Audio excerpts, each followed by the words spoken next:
જય 27 સુદ પુરાણી બોલે હે શનકાદિક મુનિ। હવે તમને કથા આગળ કહું છું તે સાંભળો। રાજા દઢ ધનવાને મહર્ષિ વાલ્મીકી પુરુષોત્તમ માસની કથા કહીને તેમને આશીર્વાદ આપી વિદાય લીધી। આ પછી રાજાને વૈરાગ્યના વિચારો આવવા લાગ્યા। તેણે પોતાની રાણી ગુણસુંદરીને કહ્યું, આ સંસાર અસાર છે, તેમાં મનુષ્યને કોઈ જાતનું સુખ નથી। આ દેહ ક્ષણ ભંગુર છે। હું વનમાં જઈ પુરુષોત્તમ ભગવાનની ભક્તિ કરવા ઈચ્છું છું। પત્ની વાત સાંભળી પત્નીને આનંદ થયો, તે પણ તેની સાથે જવા તૈયાર થઈ। રાજા પુત્રને બધો વહીવટ સોંપીને પત્ની સાથે વનમાં ગયો। પર્ણકુટી બાંધી ગંગા કિનારે રહેવા લાગ્યો। પુરુષોત્તમ માસ હતા તેણે ભગવાનનું પૂજન કરી નિયમોનો સંકલ્પ કરી વ્રત ચાલુ કર્યું। પુરુષોત્તમ માસ પૂરો થતાં બંને વ્રતનું ઉદ્યાપન કર્યું। તે વખતે વિષ્ણુ ભગવાનના પાર્ષદો આવીને પતિ પત્નીને વિમાનમાં બેસાડી વૈકુંઠમાં લઈ ગયા। ભગવાન નારાયણજીને ઉદ્દેશીને કહેવા લાગ્યા, આ માસના વ્રતનો મહિમા અપાર છે।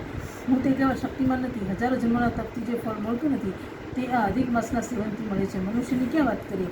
એક વાંદરાએ અધિક માસમાં અજાણતા 3 રાત્રિ સુધી સ્નાન કર્યું, તેથી તે નિષ્પાપ થઈ ગોલોક પામ્યો હતો। આથી કરીને નારદજીએ નારાયણ ભગવાન સમક્ષ જણાવ્યું, આ વાનરે કેવી રીતે વ્રત કરી મુક્તિ મેળવી, ક્યાં સ્નાન કર્યું, તે કોણ હતો, આદિ વિગત મને વિસ્તારથી કહો। નારદજીના આ પ્રશ્નથી ભગવાન નારાયણે જે કથા કહી તે હું આપ સમક્ષ કહું છું। કેરળ દેશમાં એક ચિત્ત શર્મા નામનો બ્રાહ્મણ રહેતો હતો।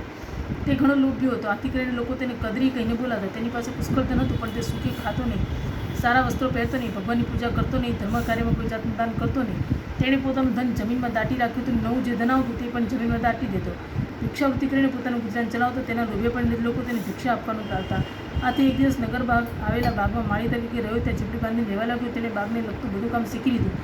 બાગના માલિકે હવે નગરમાં રહેવાનું રાખ્યું રહ્યો। બાગને લગતા બધા જ કામની જવાબદારી ચિત્ર શર્મા ઉપર હતી।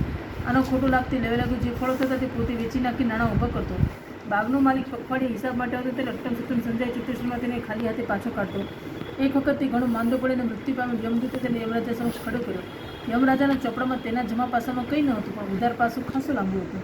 ત્યાંથી યમરાજે તેને પ્રેતયોનીમાં નાખ્યો। ફળોની ચોરીના અપરાધ બદલ તેને 1000 વર્ષ સુધી વાનરની યોનિમાં રાખ્યો। શ્રી ભૃહુનારદ પુરાણના પુરુષોત્તમ મહાત્માના કદરી બ્રાહ્મણની કથા નામનો 27મો અધ્યાય સંપૂર્ણ।